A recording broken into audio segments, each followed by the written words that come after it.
तो फाइनली दोस्तों रोड हो गया तैयार। अब मैं इफ्तिताह कर रहा हूँ।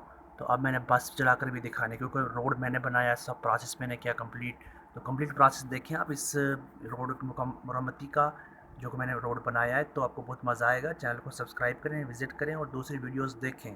तो आगे मैंने रोड बनाया, तो अब कंपनी से, जो जिस कंपनी ने मुझे ठेका दिया था, उससे मेरा डील हुई थी कि आपने उस पर बस चला कर भी दिखानी। तो अब मैं बस वहाँ लेके जा रहा हूँ।